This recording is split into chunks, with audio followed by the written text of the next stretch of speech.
We'll do it again. Well, Jello again. This is Buck Benny speaking. Welcome to another episode of our Jack Benny television presentations. I was just saying to the gang that I am surprised with how well these have caught on. They are probably 3 times as popular as anything else I play on my podcast. I get extra thousands and thousands of views of these things or listens to them, which I always am interested in to how many listeners we have. And then I always say, oh, you should probably go and watch this on YouTube to watch us. And the amount of people who go watch us, there's definitely a lot that go watch us, but far more just listen to it, which is just fine. You're just missing little bits of the Jack Benny show, all the visual pieces, but that's okay. And I was saying, of all my shows in the last month or so, the top 5 are all of these Jack Benny TV show podcasts that we do. So I just am so thankful that Kathy joins me and Terry joins me and John joins us. And I think these have been wonderful to do, and they do just a beautiful job. Well, Go ahead, John. I was just going to say, if there's one episode that you want to see the visuals of, this one has a great visual gag in it. So I would encourage everybody to check this one out. Yes. And I check them all out on YouTube. I always do a link to YouTube in the show notes. So if you go down, if you get on my podcast any which way and you look at the show notes, it'll have the link to YouTube and you can just go watch it in YouTube. Also, you'll miss my whole beard thing that I've got going on. I had to join John and Terry with their beards. I suppose we could have had Kathy join us with a beard too that's as real as mine. But anyway, well, on with the show. So today's episode, basically, earlier this week, on a regular podcast, I played the episode about the Maxwell getting stolen of the radio show. And I talk on there about how they did it as a television show. And today we're presenting the television show that was done that is a reflection of that radio show. Now, the other reason I wanted to do this is because I know a little inside information about this episode. I know that director Ralph Levy, who won, I think, 2 Emmys for doing Jack's show, he did Burns and Allen as well. Just a wonderful director who just passed away 2001, and he was only 81 years old. So he was really young when he directed these Jack Benny shows. He was in his 30s. Anyway, so he and Jack got into a big fight about this episode, and he threatened to quit Jack Benny's show. He said, I'm done if you don't do what I'm telling you to do. And so Jack goes, okay, we'll do what you want to do. What he wanted to do, he wanted to use professional, regular television actors, maybe, I assume, from that he knew or that were from his cadre of people that he liked to use. He didn't want to use who Jack wanted to use, which was Mel Blanc and Frank Nelson and Jack's normal group of folks. I think the thought was that he used them too many times and that maybe the audience couldn't accept him in all these different roles. I'm not sure what was going on there. But like I say, Jack gave in and decided not to use them for this particular episode anyway. That's a battle he'd fight in the future, I suppose. But I thought, what is the same about people that argue with Jack about his ideas and a clock that has both hands broken off? Well, I'll tell you, they're wrong all the time. So it's like, you can't, Jack is almost always right. In the historical arguments that you see people bring up with him, you think to yourself, they either go with Jack's idea, which is always usually better, or if Jack gives in and they go with the other person's idea, you can watch it and go, this would have been better. If this had Frank Nelson on it and this had Mel Blanc on it, you can't tell me that all 4 of us wouldn't enjoy it more. If they were in the police station and they were the folks he was talking to in the police station, we would like this episode more. It's just accident. You just did the radio episode. I wonder, did Frank Nelson and Mel Blanc play those same parts on the radio version? Yes. On the radio version, of course, they would do their pieces. Now the whole police thing, there's a bunch of differences in the radio version and the television version, like there is in most of Jack's shows. But yeah, they were definitely in there in the radio version. And in my opinion, should have been in here on the TV version. But having said that, that's my bit of trivia for you folks that's out there and I can't honestly, I've read all of Jack's books. I cannot remember which one it came from. My assumption is it came from the Jack Benny show written by Milt Josephsberg, because he's the one who talks more about the actual working of the television show than the other folks do. So that's where I assume it came from, but I don't know. I read it somewhere and it just stuck with me, because you don't often hear about big fights going on with Jack, and someone threatened to quit his show. Yeah. So that's pretty intense if that truly happened the way that it's described. But John, I thought we'd go with you first. Any insights into the show, or anything that you noticed that you want to talk about with more trivia stuff? Because you usually figure some things out. So go ahead. Yeah, well, I thought it was a very funny show. And like I said, there's some visual gags in this, which, a lot of times when they're redoing a show from the radio, they're just basically just doing it again. Right. But there's some unique things, like, I don't want to spoil anything, but like the set decoration is really a humorous thing in this episode. As far as like trivia or like things going on in history at the time, they mention the brand new song from Elvis Presley, which had just come out in September. This is November, Love Me Tender. And of course, Lawrence Welk, who I don't know what you think of when you think of Lawrence Welk, but I think of my grandma. She loves Lawrence Welk. So sort of that little cheesier kind of music as opposed to the hip Elvis from the time. And Welk will be around for, when did he go off? Like late 70s maybe? Well, nobody knows, because they kept doing reruns. So there's new episodes today, and they still wear those little pale tuxedos of the pastel colors and things. Yeah, I'm sure. Yeah. They mentioned leaded gasoline, which of course they later found out was not great for your health or the environment. They called it ethyl. It was a little more expensive. It was a premium to keep your car from like knocking. Yes. Duncan Hines is a sort of like cake box. Do they still have that? Yes, it's a brand name, but he was an actual person who was kind of he was the Guy Fieri of his time, except that his name meant that whatever restaurant he reviewed was the best. So Duncan Hines was a real person, and they mentioned cake mix. So. They mention Gowns by Adrian, who is an MGM costume designer. And also sort of an obscure thing, youngsters way back in the day would take foxtails and put them like on their antenna or in their, radiator or rear view mirror, things like that. So I thought those were the interesting references from the episode.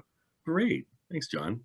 And overall, you said you thought the episode was pretty funny. Very funny. And like the commercial with the sportsman, another sort of visual gag. It was hilarious. Yes. And that's what I've loved about the episodes we've been showing so far, not by choice or anything. They just happen to be like real fully intact episodes that have the sportsman. Because if you watch the syndicated episodes, the sportsman really gets short shrift, because I assume because their commercials usually are the commercials, and so they're like, well, they're not advertising the show anymore, so they cut them out, but two, they also need to cut out, because these old shows, more space for more commercials now, and so an easy place to cut out that doesn't really affect the whole flow of the show too much is to cut out the sportsman pieces, which is really unfortunate. Well, I thought I love this show, and I hadn't seen it in the longest time. And it's a really fascinating mix to me of the old and the new, the radio and the radio ear gags and Benny history and new stuff. I love that Don Wilson got more to do by chasing around the sportsman and bringing him things than he'd gotten to do in a long time. Yes. I love, which is the sportsman who sang the Grinch, how the Grinch stole Christmas. Which of the sportsmen, the guy, Thor? Is that his Thurl? Whatever. It was great to see him, close up, because whenever I hear his deep voice, I think of the Dr. Seuss special. Another great bit was having the Giselle McKenzie Oh, yeah. commercial on before the show, because it reminds you how close she and Jack were. And I have an advertising history friend who had sent me some documents that I posted to the Jack Benny Fan Club Facebook page a number of years ago, and I got to dig them up, where Jack was really acting as a sugar daddy, trying to get her own show. And these advertising people, you know, the PR agencies on the side are going, yeah, Jack and his, you know, and his protege. So just to, but she's delightful, and it was, you know, I mean, I think she's a great character, and it was great to see her. I was really struck by on the at the beginning of the show. It's very much a live show, and Jack makes a mistake that the business is stumbling on Lucky Strike, and that why he mentioned Prudential, that he thought that his sponsor would come and kill him for the for his life insurance money. So as I said, I love the informality of it, the liveness, how they were able to that cut in where there's Jack on the stage and then Rochester talking at home, but there was a curtain on the side that is like, was he actually just at the edge of the stage? I was thinking the same thing. So it seemed so I'm going to say primitive live TV, and that made me sort of laugh. Are you talking about when they were on the phone? Yes. Because that was like a picture-in-picture sort of thing, right. And I was like, I was struck by it this time, but also when I watched this one in the past, just that seemed so much more advanced than the time. I would not have thought they could even attempt that at the time. Because back in October 1950, when Jack had a phone call with Dinah Shore, they literally put up a cardboard wall and had each of them sitting on other sides of the cardboard wall. So hooray, it's 56. But also there were some marvelous visual gags, them taking the time to pull back, even though it's live, and just have Jack visually react. Yes. I love that they were, instead of in radio, it would have been pushed a little faster. Yes. And I love the fact that he was willing to stretch the timing of a few of those gags to get the visual reaction in. So. Yeah, exactly. That reminds me of one more important reference, which is the election. It was Eisenhower versus Stevenson, and Eisenhower was reelected. Basically, almost spoiler alert, John, come on now. No, who would have possibly known that he won?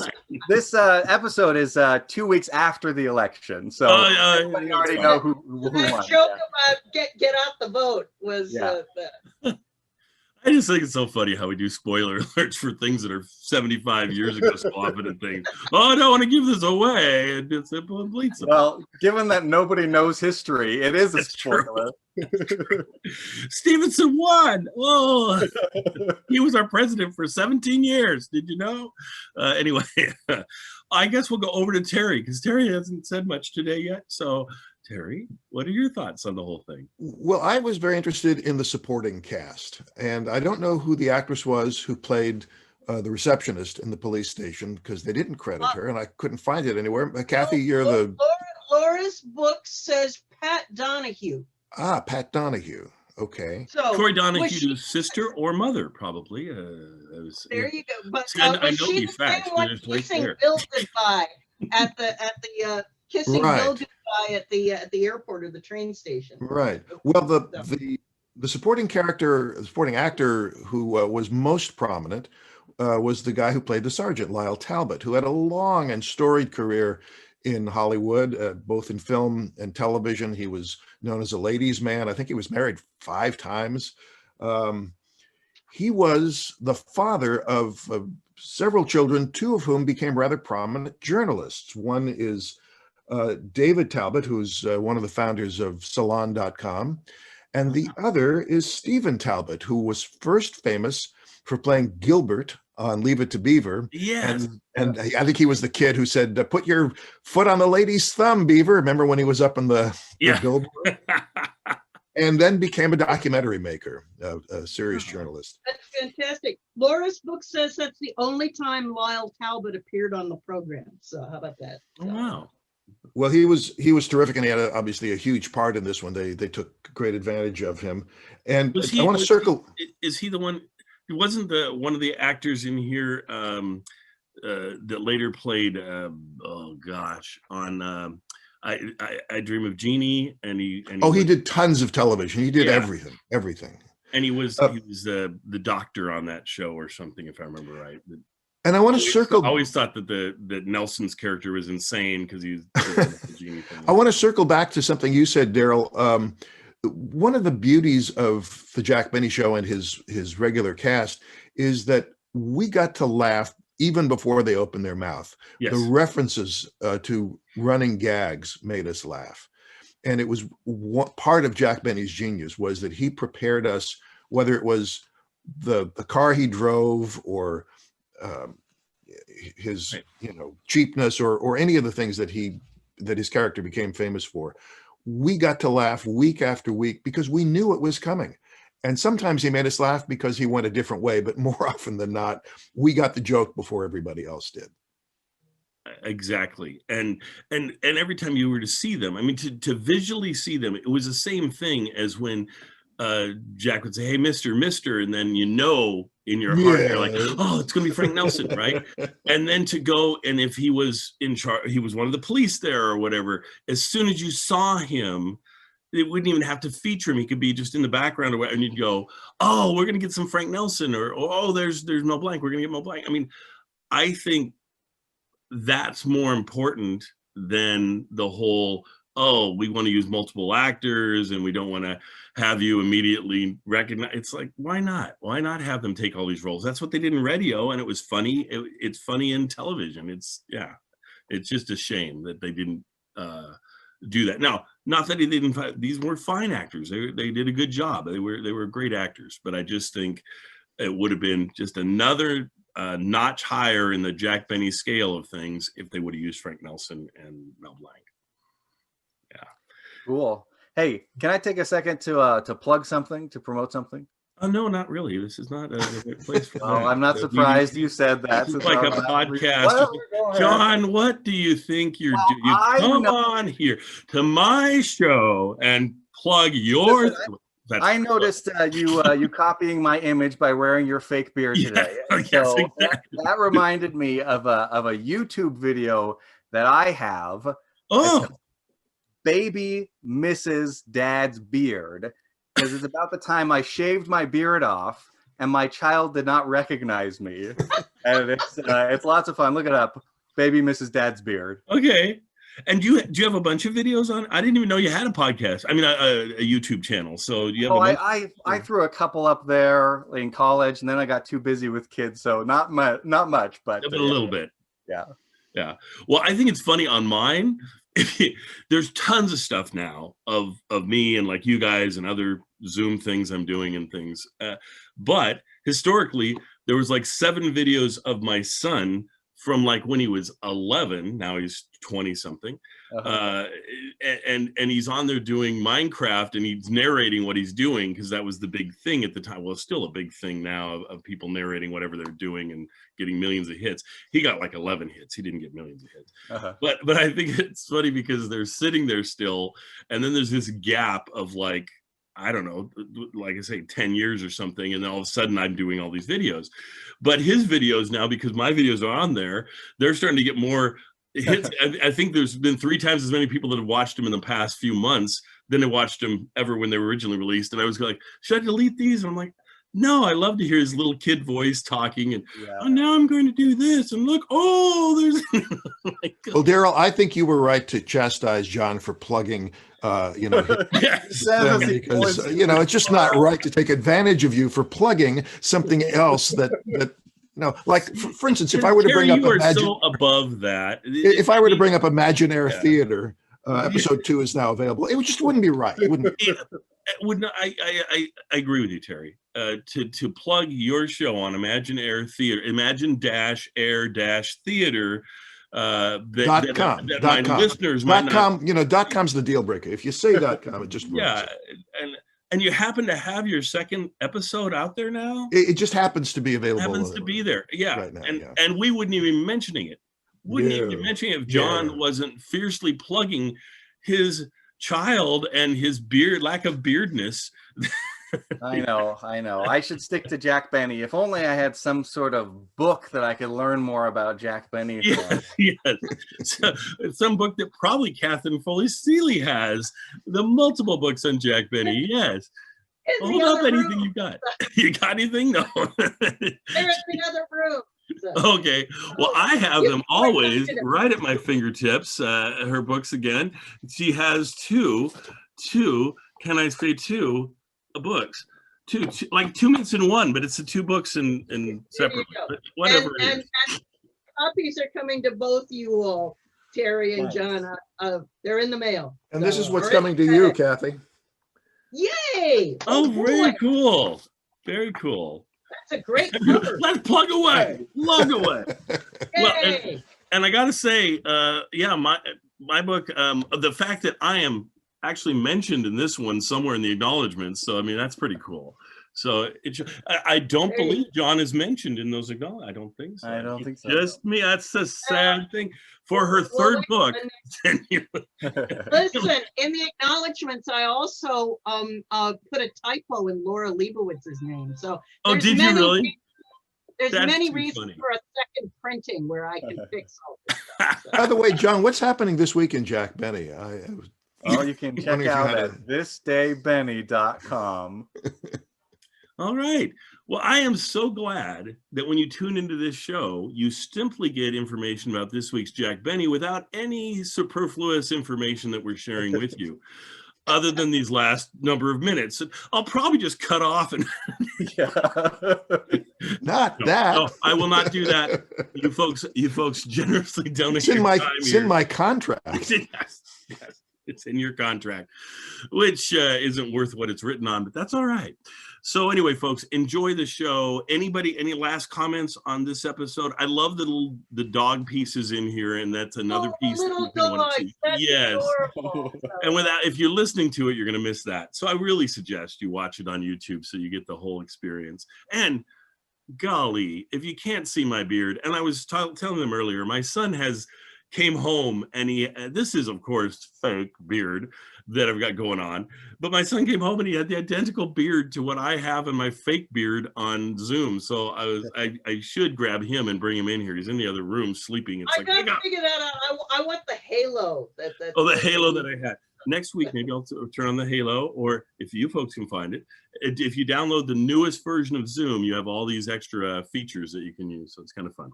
Anyway, folks, we will see you next week. I think what we're doing for the next few weeks, because I can't remember, I think it was Terry that pointed it out, that Johnny Carson's birthday is coming up here. And I thought, let's do a few more focused Johnny Carson episodes. So there's the one he did on Jack Benny show, but also the bit we had of him in the Rat Pack. That's what was it, 3 minutes long or something? The entire 90-minute episode is available out there, the 90-minute show that they did together. Wow. And I think maybe we'll cover that, though you folks can fast forward through it if you want and things, because I don't know if you want to watch a whole 90 minutes. But I was thinking if we did those two, and then we do Jack's very first episode that Kathy mentioned today, because it will be its anniversary coming up here on 70 years since it was originally released. 70 years? Oh my gosh. Isn't that crazy? Yeah. So anyway, folks, enjoy this episode of the Jack Benny Show, and we will see you next week. Bye, everybody.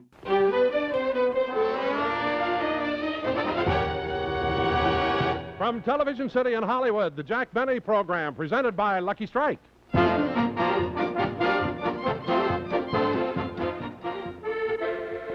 How do you like your music, Giselle?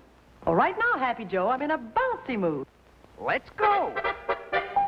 Light up, a lucky, it's light up time. Be happy, go lucky, it's light up time. Wow-wee! Sometimes I like my music dreamy, like this. For the taste that you like, light up a Lucky Strike. Relax. It's light of time. Yes, sir. Fine tobacco that's toasted to taste even better. That's what makes a Lucky taste so good. You'll say it's the best tasting cigarette you ever smoked. For the taste that you like, light up a Lucky Strike right now. Light up a Lucky. It's light of time.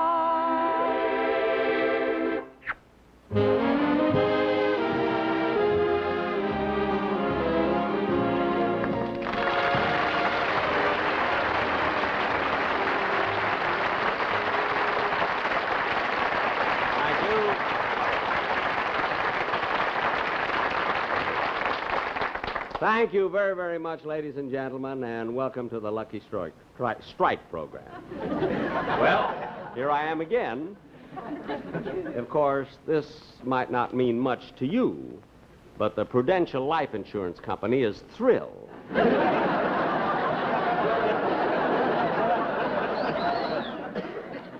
Now, I only meant that as a joke because, fortunately, I'm in the best of health.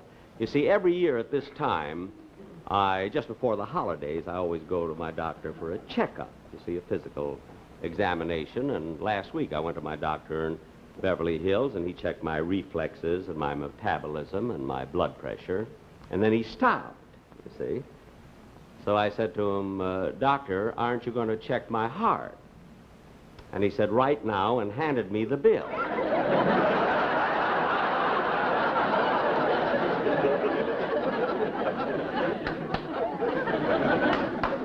So I looked at it for quite a while, and since nothing happened, he checked my eyes.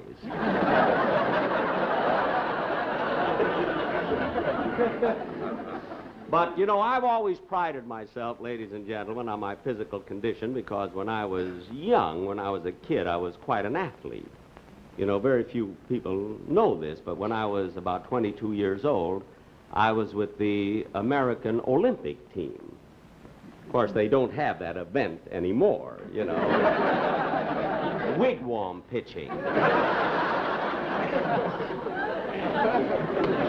I still hold the record. You see, I made it in 1/4 of an inch of the movement of the sun. Nowadays, they use clocks. And as a matter of fact, just recently, I was going to go to Melbourne, Australia to see the Olympics. You know, but it's so tough to get hotel reservations down there, and I was willing to pay for it and everything, you know, but you just can't get them. Of course, for what I was willing to pay, I certainly didn't expect a penthouse or a suite or anything like that, but who wants to live in a kangaroo's pouch? Big deal, wall-to-wall fur. But to get on with the show, ladies and gentlemen, I almost forgot. I have an announcement here that I was supposed to make, oh my goodness, there's an audience. I didn't know. I was supposed to make this announcement 2 weeks ago, and I forgot all about it 2 weeks ago, and so I'll make it now. Don't forget to vote.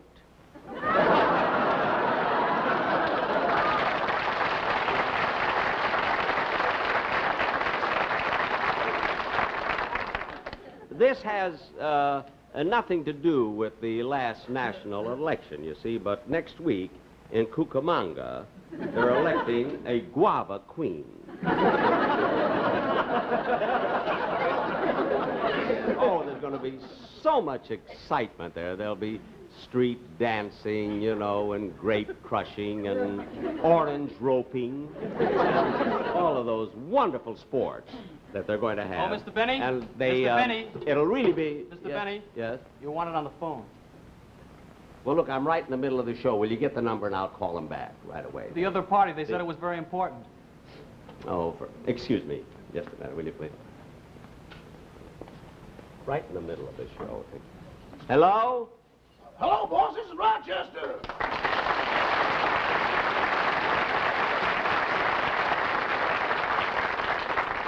Rochester, you of all people should know enough not to call me in the middle of a show. But, boss, I've got news for you.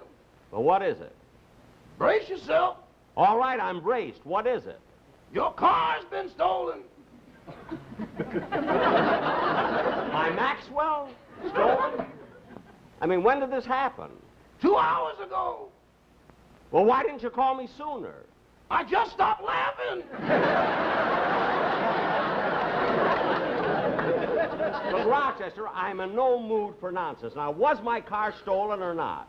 Yes, boss, it's gone. How do you like that? Yesterday, I put in 5 gallons of gas. What are you going to do about it? Well, there's nothing to worry about, Rochester. I'll get hold of the Beverly Hills police. You know, they're always on their toes. They could be on their knees and catch that car.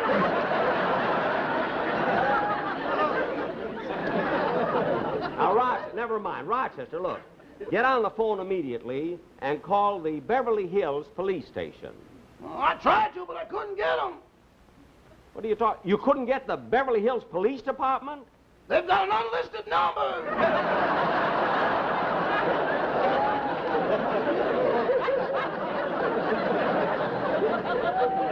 Oh, yes, they're so classy. Well, it's the classiest police department I've ever... Rochester, look, I'm going over there right away, and you get there as soon as you can, will you? Okay. Fine, okay. Bye.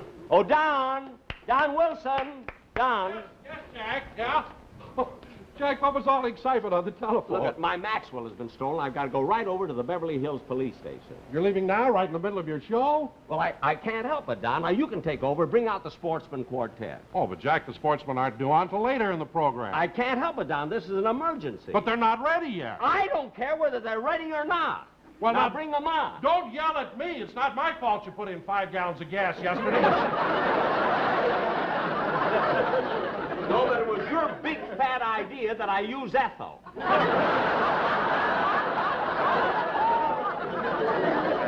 Now bring them on.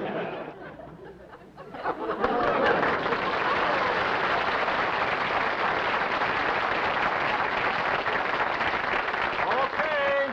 Sportsman, ready or not, you're on. Hey, sportsman. Hey, sportsman, fellas. Fellas, hurry up, you're on. For heaven's sake. I'm putting on the top hat, tying up my white tie, brushing off my tails. I'm duding up my shirt front, putting in the shirt studs, polishing my nails. I'm stepping out, my dear, to breathe an atmosphere that simply reeks with class. And I trust that you'll forgive my dust when I step on the gas. For I'll be there, putting on my top hat, mussing up my white tie, dancing in my tail. This coat isn't mine. This tie just won't do. I'm feeling a drag. Who has my left shoe?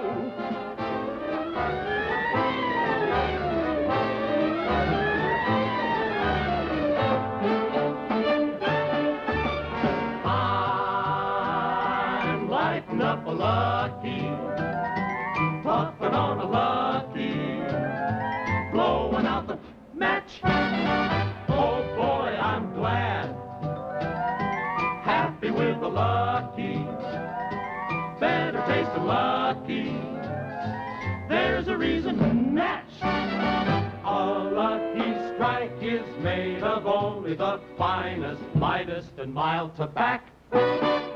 You'll get real enjoyment from Luckies. There's not a thing they lack. It's light up time. Time to light a Lucky. Time to puff a Lucky. Has anyone a match? Has anyone a match? Hasn't anyone a match? It's light up time.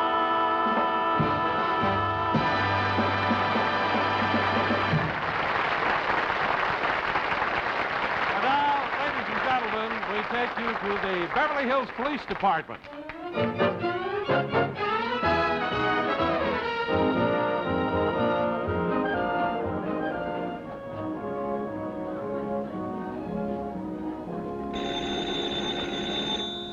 Beverly Hills Police Department.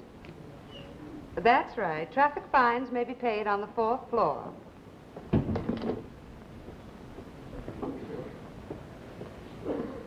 I believe you wish to see me, Sergeant Vandermeer. That's correct, O'Hara. I'm sorry to do this, but I'm going to have to break you down to patrolman.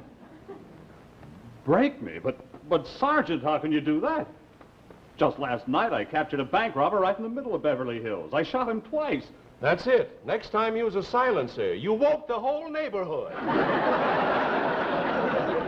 Sergeant. That'll be all, O'Hara.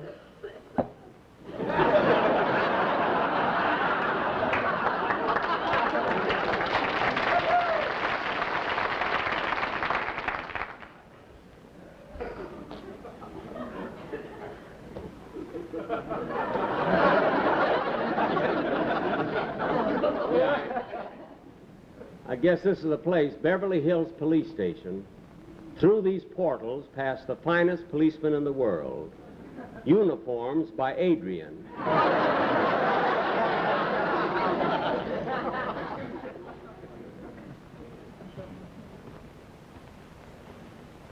Oh, Miss. Yes. I'd like to report a stolen car. Do you have an appointment?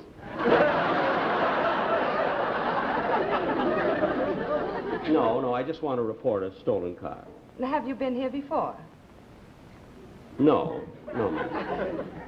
Well, who recommended us?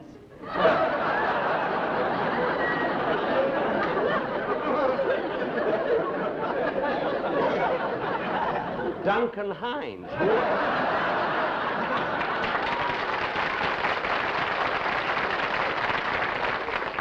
You'd think this was Pasadena. I just want to report a stolen... Excuse me. Hello? Yes, we still have tickets for the policeman's ball. The program? Well, we open with the overture from Tannhäuser, and then there will be a performance of the Swan Lake Ballet. Yes. Yes, and then after intermission, the policeman's chorus, in full dress, will sing a cantata from the works of Mozart. Yes, you may write for the tickets. Say, that's quite a classy program. You know, it'd be wonderful for an encore if a policeman sang, "Who Put the Tuxedo in Mrs. Murphy's Vichyssoise?" We did that last year, a cappella, and it was beautiful. Now, what about my stolen car? Oh, yes, excuse me.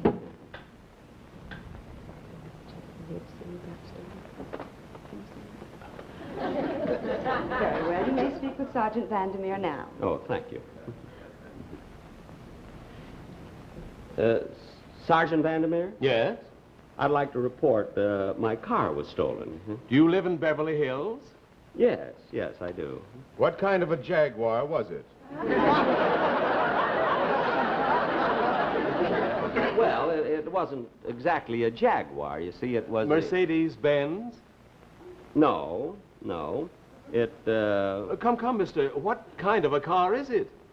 Well, it's a Maxwell.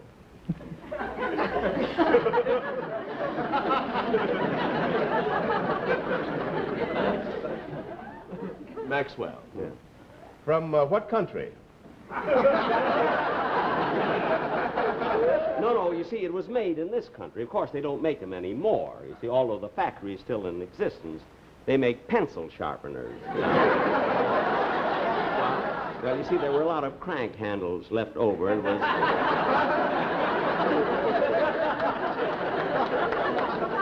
was easy to convert, you see. Oh, I see. Now, from where was the car stolen? Well, Boss! Oh, hello, Rochester. Boss! Got here as soon as I could. Oh, this is Rochester Van Jones. He discovered the theft. He's my butler.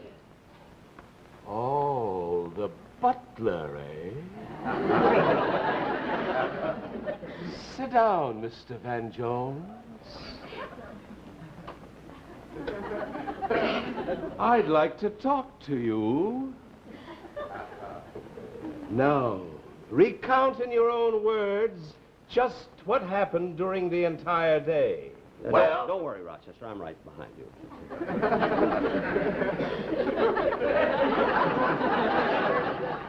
8 o'clock this morning, Mr. Benny called me from my room and told me he'd be gone all day.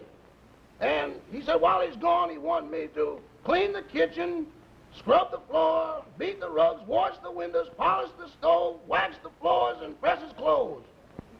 You were told to do all this at 8 o'clock, eh? And where were you at 8:15? Back in my room asleep. Rochester. Be quiet, please. Now then, Rochester, when did you discover that Mr. Benny's Maxwell was stolen? I heard the motor as it went out the driveway. Oh, I see. You were sleeping, but you just happened to wake up when you heard the motor, eh? I didn't just happen to wake up. It threw me out of bed.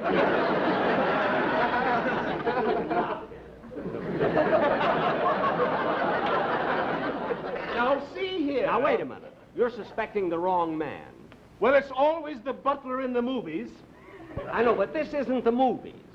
Now, look, I'm a taxpayer, and I want to get my stolen car. I hated that Arthur Treacher.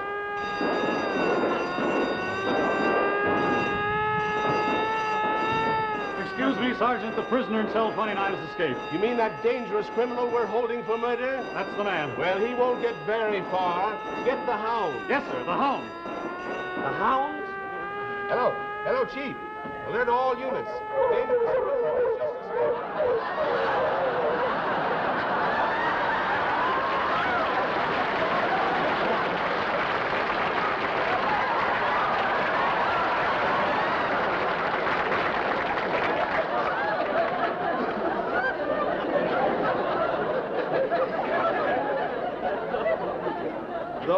Those are the hounds? They'll tear him apart. Especially the last one. We're getting to that, Mr. Benny. Now then, Mr. Benny, have you noticed any suspicious-looking characters loitering around your premises lately? Well, there are always a lot of strangers around the house. Of course, I don't know who they are. Oh, strangers, eh? Now we're getting somewhere. Smith, send up all the tramps, bums, and suspicious characters from this morning's roundup.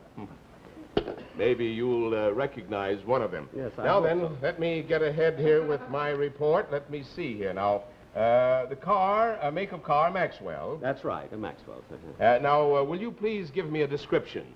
Well, it has a black body and 4 blue fenders, and there are geraniums growing out of the spare tire.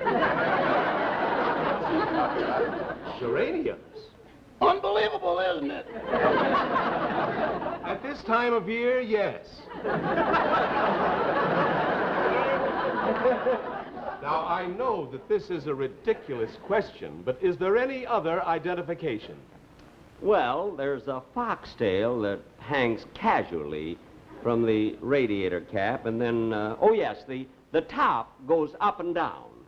Oh, a convertible. No, the top just goes up and down. You see, we have no windshield to fasten it to, and it's kind of uncomfortable wearing that chin strap. I see. Well, now, Mr. Benny. Yes? Okay, send them in. Here comes the lineup.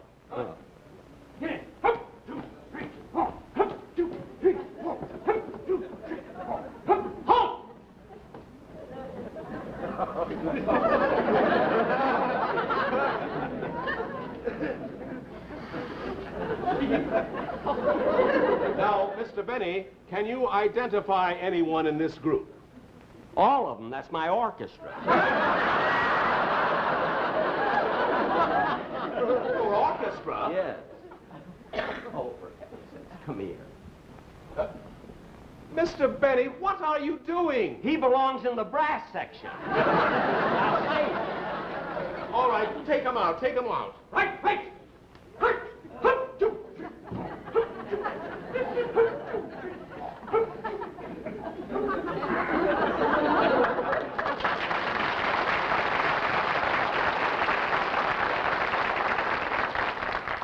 first time they've all had the same beat. Tell me, Sergeant, will they be late for rehearsal? About 30 days. That's the best news I've had today. Mr. Benny, we're wasting time. Now, if you'll step over here to our radio transmitter, we'll report the theft to our prowl cars. Oh, good. Calling car 21. Calling car 21. Go to the corner of Doheny and Wilshire. There seems to be a disturbance. Johnson speaking. That is all. Calling car 32. Calling car 32. Proceed to the corner of Roxbury and Santa Monica Boulevard. Traffic congestion. This is Kerry. That is all. Now, Mr. Benny, which one of our announcers would you prefer to broadcast the information about your missing car? Officer Johnson or Officer Carey? Well, what's the difference? Officer Carey has a higher rating with our power. Between calls, he spins Elvis Presley records. I don't care about that. I just want to get my car. Now, Mr. Benny, don't worry. We'll not only locate your car, we'll apprehend the criminals. You see, we'll take fingerprints off the steering wheel. Oh. Don't you think you ought to get them off the door handle? Well, why? We haven't got a steering wheel. No steering wheel? Well, that's ridiculous. When you come to a corner, how do you make a turn?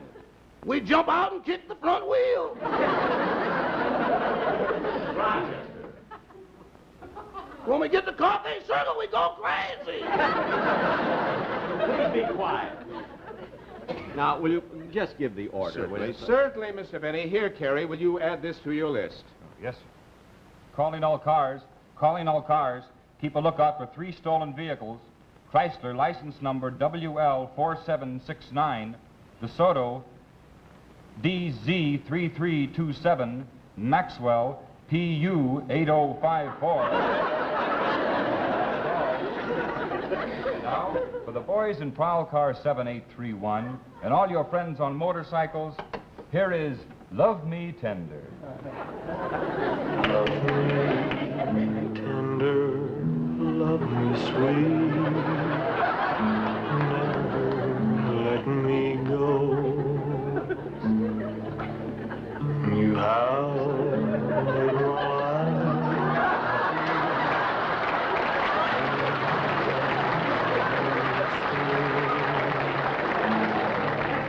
love me tender. He's going to play the lead in Swan Lake. Oh, well, he ought to be very good. Yeah. Car 28, calling in. Car 28, calling in. Car 28, Sergeant. This may be it, Mr. Benny. Yeah, I'll take it, Carey. Okay, car 28, come in. We found the Maxwell, license number PU8054. That's it. That's it. The car was found at 366 North Camden Drive. Well, that's my home. They brought it back. Hear that? They brought my car back. They brought it back. This is the 3rd time. Quiet, please. Car 28, did you apprehend the criminals? Only the one that was limping. The other one got away. You say one of them was limping. Did you shoot him? No, his toe was broken from kicking the front wheel. Oh, for heaven, they must have gone by way of Carthay Circle. Thank you very, very much. That's all right. Well, Mr. Benny, here, will you please sign this release I'll here? be very, very happy. There you are. I'll And sign now it for the right. boys in Patrol Car 95, here is Lawrence Welk and his champagne music. And a 1 and a 2 and a 3.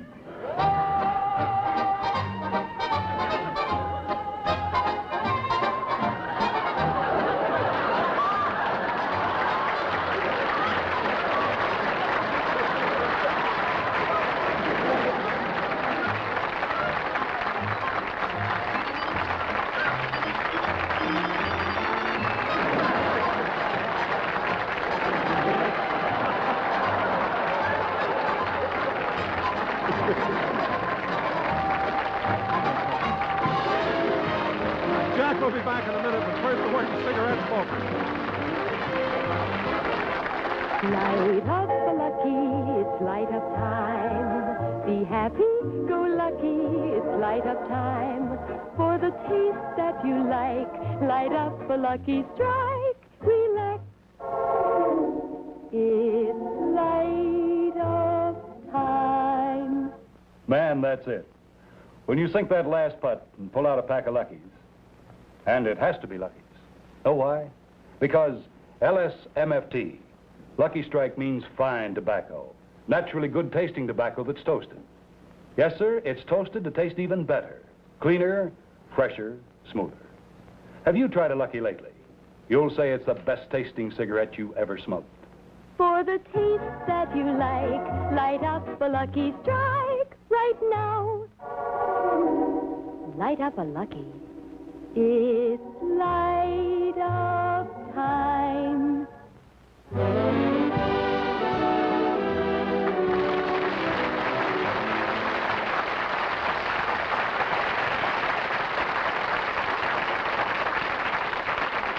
That's about as silly as we can get. Ladies and gentlemen, I'd like to announce, you know, last summer I went to Europe and I filmed 4 television shows. And 2 weeks from tonight, we're going to show the first film that we made in London, not only in the studio, but we took exterior shots in the Tower of London, Trafalgar Square, and it'll be very, very interesting, and I hope you'll enjoy it. Of course, when I went, you know, I love Europe, you see. When I went over there, London, you know, everybody knows me there, too. You know, and I was so worried that they'd ask me about, you know, to sign autographs and everything. I went there sort of incognito. I had on a beard and dark glasses and my coat collar turned up, but what good did it do? One tip and they recognized me. But I do hope you enjoyed our play today. We've always had so much fun with the Beverly Hills and the Beverly Hills Police. But I do want to say that we all did it just in fun, you know, and I know the Beverly Hills Police didn't mind because they're very, very dear friends of mine, particularly Chief Anderson. And I know they took it in the spirit that it was meant. You know what I mean? So next Sunday, be sure and watch Ann Southern, and I'll be back 2 weeks from today. Don't be too sure.